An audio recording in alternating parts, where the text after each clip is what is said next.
ครับสบายดีพ่อแม่พี่น้องปองฝ่ายทุกคนเนาะมันมาพบกับต้องขอน้องเจนดีคือเก่าอันนี้พายางที่เรียนสำโรงในวันเสาร์อาทิตย์ไปเบิกไปชมกันเลยพี่น้องว่าที่เป็นได้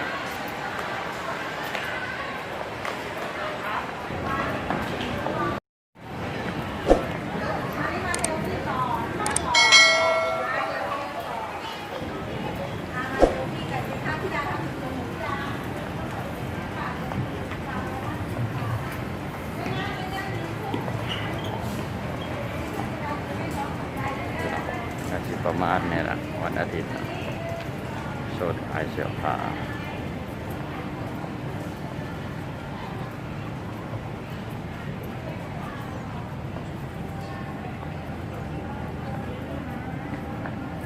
ตกแต่งดีกันนะ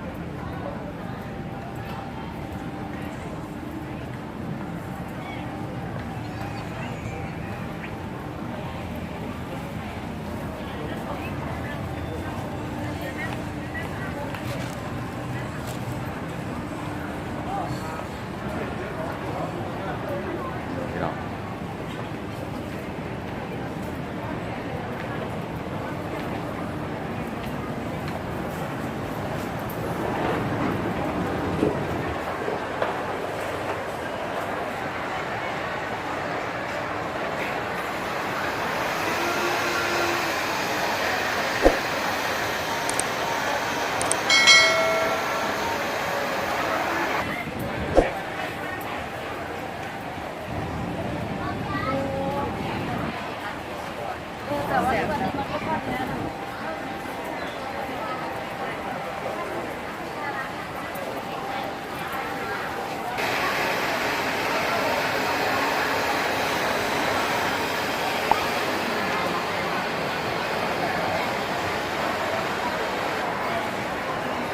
แล้วมันอีกผ้ายางสั้นข้างล่างพี่น้อง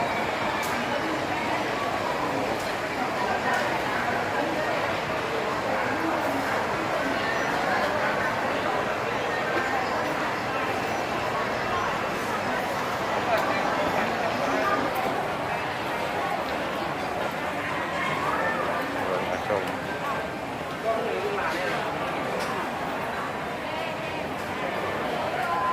กินนะสวยงาม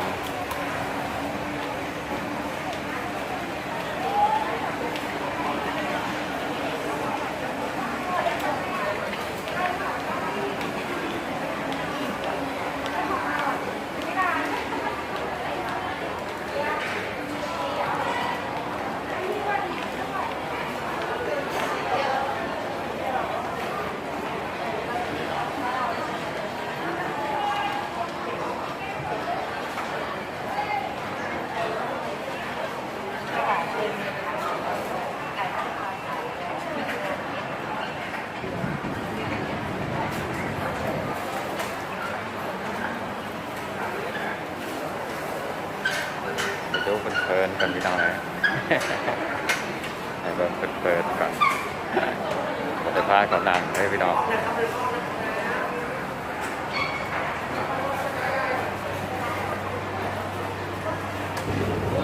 พายางหอบ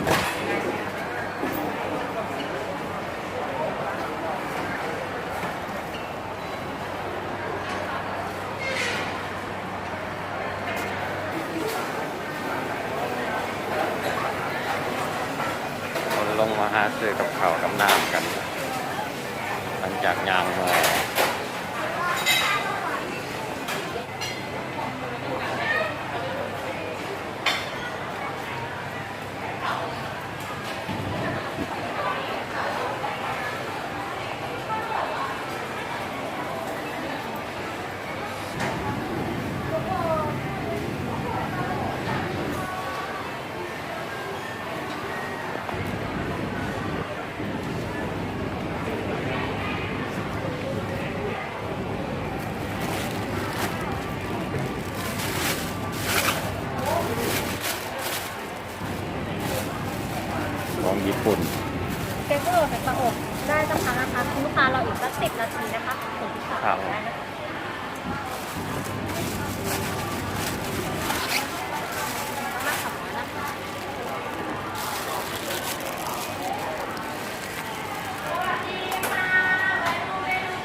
พากินของญี่ปุ่นพี่น้อง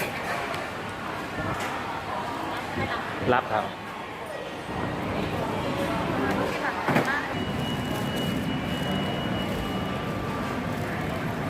ซื้อขนมปังเสร็จเรียบร้อยแล้วพี่น้องก้อนหนึ่ง200 กว่าบาทเดินทางกลับบ้าน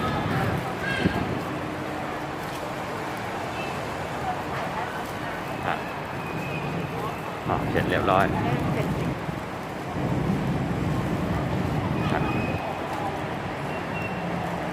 รถไฟฟ้า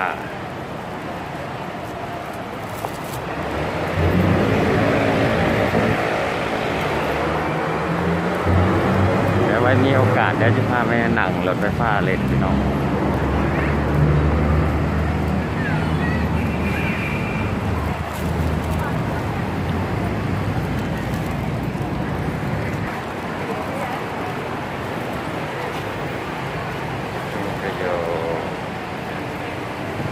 ตลาดขาวชิ้นเลี้ยงตอน5 โมงพี่น้อง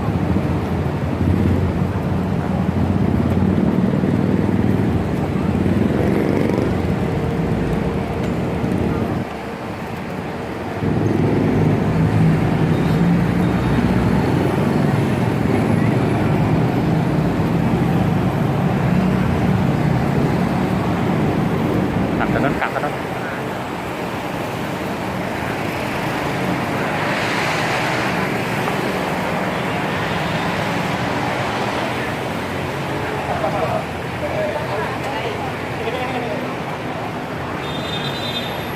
ประวัติคนจน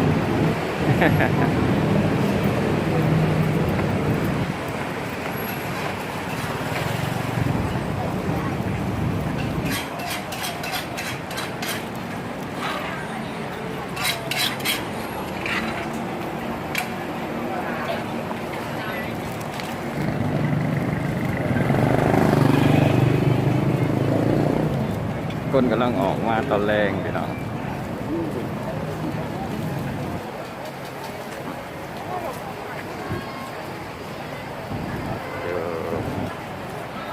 ข้างตลาดตำโลง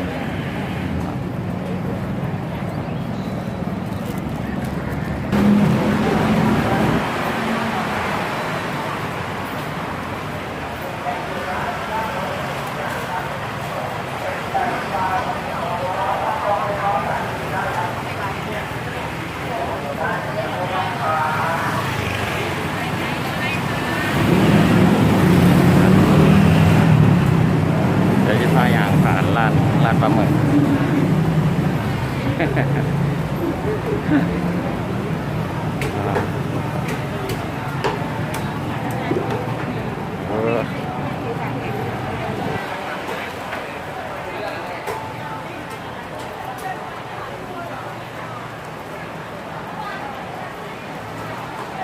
ยอดพี่น้อง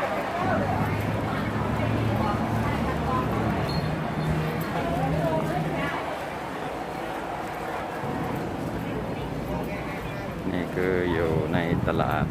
ฝั่งตลาดสดของสโล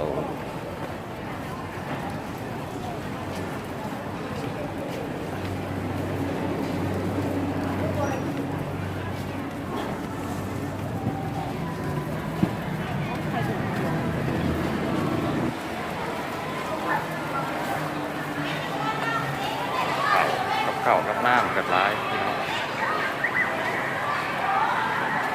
หลาย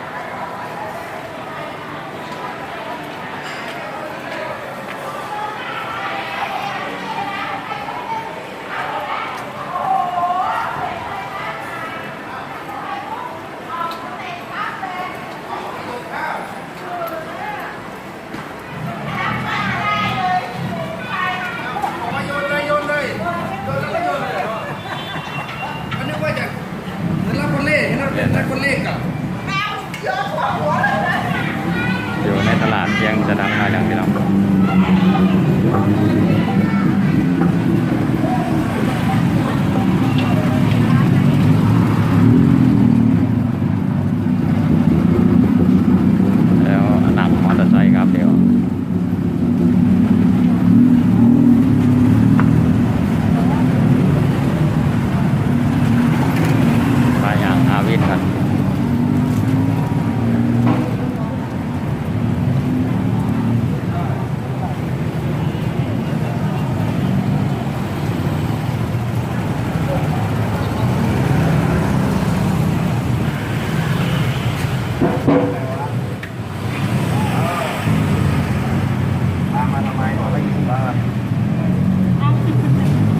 อนตามได้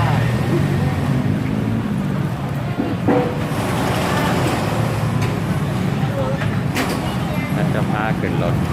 มอเตอร์ไซค์เดี๋ยวหนักครับ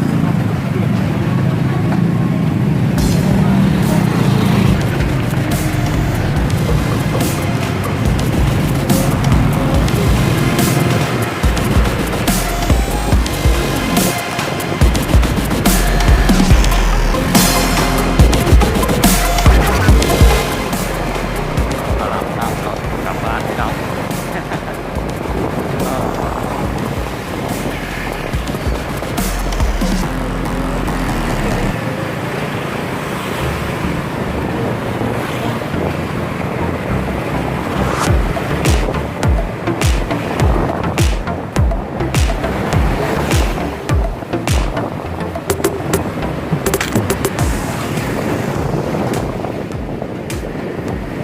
บรรดาลสำโรง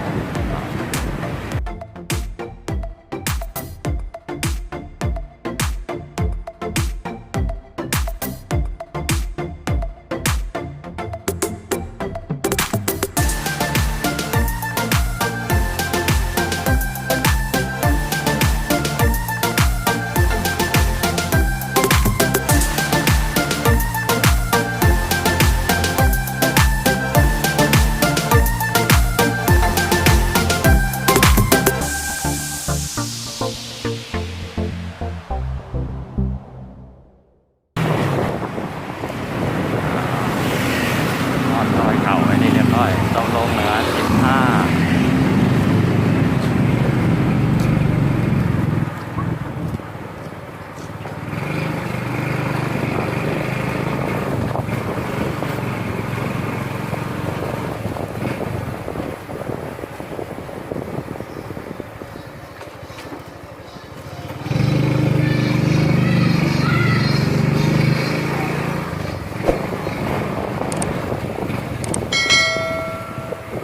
ถึงเรียบร้อยพี่น้องถึงโรงงานเป็นที่เรียบร้อยพี่น้องพาพี่น้องเที่ยวชมเมืองตลาดในวันเสาร์อาทิตย์เนาะโรงงานและก็คลิปของพ่อน้องเจดีก็จะได้จบลงเพียงเท่านี้เนาะพี่น้องก่อนอื่นก็ฝากกดไลค์กดแชร์กด Subscribe เนาะหรือว่ากดติดตามแต่อย่าลืมพี่น้องอย่าลืมกดกระดิ่งนะพี่น้องเพื่อว่าพี่น้องจะบ่พลาดคลิปต่อไปสำหรับคลิปนี้พ่อน้องเจดีขอกล่าวคำว่าสบายดีบ๊ายบาย